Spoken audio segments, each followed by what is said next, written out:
மக்களுடைய ஆதரவு ஸ்ட்ராட்டஜிக்கலா பார்க்கும்போது கூட்டிகிட்டே வருது. அப்ப நாளைக்கு எனக்கு ஒரே ஒரு விஷயம் தான், எனக்கு என்னன்னா, நீங்க ஒரே ஒரு ஆள் சீமானை மட்டுமாவது தேர்ந்தெடுத்து நீங்க உள்ள அனுப்பணும். இப்போ ஒரு விஷயம் சொல்றேன் கேளுங்களேன். சட்டமன்ற தேர்தலில் நீங்க நாம் தமிழர் பிள்ளைகளுக்கு எவ்வளவு பேரை நீங்க ஓட்டு போட்டு ஜெயிக்க வைக்கிறீங்களோ ஜெயிக்க வைக்கிறது மக்களுடைய முடிவு. ஆனா சீமான் அவர்களை மட்டுமாவது நீங்க ஜெயிக்க வச்சு சட்டமன்றத்துக்குள்ள அனுப்புனீங்கன்னு வச்சுங்களா, எப்படி இருக்கும் வச்சு பாருங்க. சட்டமன்றம் சும்மா கலக்கலக்குமா? நம்ம அண்ணன் சொல்ல முடியாது, உள்ள போகும்போது பச்சை மடை எடுத்து போனாலும் போவாரு. தொடர்ச்சியாக மக்கள் பிரச்சனையை பேசக்கூடிய ஒரு நபர் ஒரு கூட்டத்துடைய பெரும் தலைவனாக உள்ள போகும்போது எப்படி இருக்கும் பாருங்க.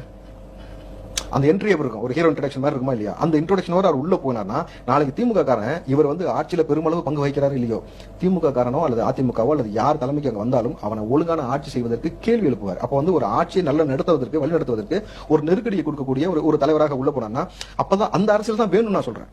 வெளியிலேயே இந்த கிளி கிளிக்கிறாருல, யோசிச்சு பாருங்க. சட்டமன்றத்துக்குள்ள உள்ள என்ன பேச்சு பேசுவாரு? அடுத்த விஜயகாந்த் கூட நாக்கு முடிச்சுட்டு எல்லா வேலையும் செய்வாரு. அவர் கரெக்டா செய்யக்கூடிய ஆள் தான். அதான் சொன்னல, போகும்போது பச்சை மட்டை எடுத்து போனாலும் ஆச்சரியப்படுறதுக்கு இல்ல. அப்ப சரியான ஒரு தளத்துல இந்த தமிழ்நாட்டை வழி நடத்துவதற்கு சில முக்கியமான நபர்களை நாம் அங்கீகரிக்கவே வேண்டும். அப்படி இல்லாட்டி சோத்துக்கு தண்ணி பிச்சைக்கு நிலைமை வந்துடும். இதை மக்கள் புரிஞ்சுக்கணும்.